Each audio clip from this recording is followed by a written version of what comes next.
Codifad ou concevoir un dispositif de formation à distance. Ce diplôme d'université, tout à distance, d'une durée de 96 heures, est maintenant à l'œuvre depuis 10 ans. Chaque année, il forme une vingtaine de personnes, formateurs, enseignants ou responsables de formation, pour développer leurs compétences en ingénierie de la FOAD. Cette formation-action se base sur le référentiel des bonnes pratiques, pour apprendre à analyser, construire, instrumenter, conduire et évaluer un dispositif de formation à distance. C'est avant tout une formation bâtie sur une pédagogie par projet, où chacun trouve un accompagnement individuel, comme en témoigne ici Laurent, un de nos codifadiens. Cette formation est de très bonne qualité, tant par les ressources qu'elle propose, que par le professionnalisme et l'expérience des intervenants. Tous les aspects de la formation à distance sont abordés, pédagogie, coût, prise en main d'un LMS et j'en passe. Le véritable atout de la formation est l'accompagnement dans la conception de son projet. J'ai particulièrement apprécié d'aller bien au-delà de la théorie et de pouvoir découvrir et utiliser de nombreux outils dès le début de la formation. Merci à tous les intervenants et au petit groupe de codifadiens avec qui il y a eu une véritable collaboration. Mais comment générer une dynamique de groupe quand chacun reste chez soi sans jamais se rencontrer? Tout d'abord, en rythmant la formation par des rendez-vous réguliers en classe virtuelle.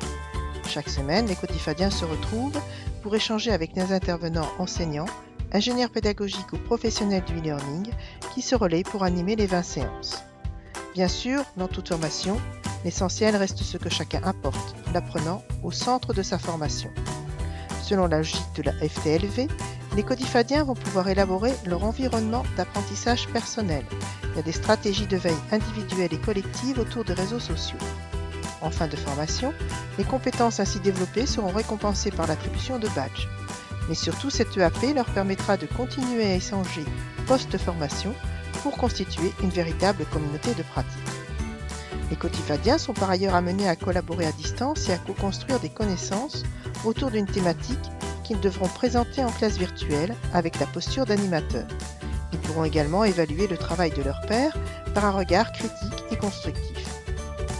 Tout au long de ce travail collaboratif, via l'utilisation d'outils divers comme un bookmarking social, un wiki, un forum dédié aux échanges du groupe, les codifadiens se confrontent à la réalité de leurs futurs apprenants à distance et mesurent toutes les difficultés et avantages propres à cette modalité. Ils ont l'occasion de réfléchir à de nouvelles stratégies pédagogiques et de les tester. Comme vous l'aurez compris, depuis sa création, cette formation est un formidable terrain d'expérimentation et d'innovation. Chaque année, les acteurs pédagogiques tentent une nouvelle activité, comme par exemple la dernière en date, Intuit Meeting. Alors pour la promotion 2018, que vont-ils encore inventer?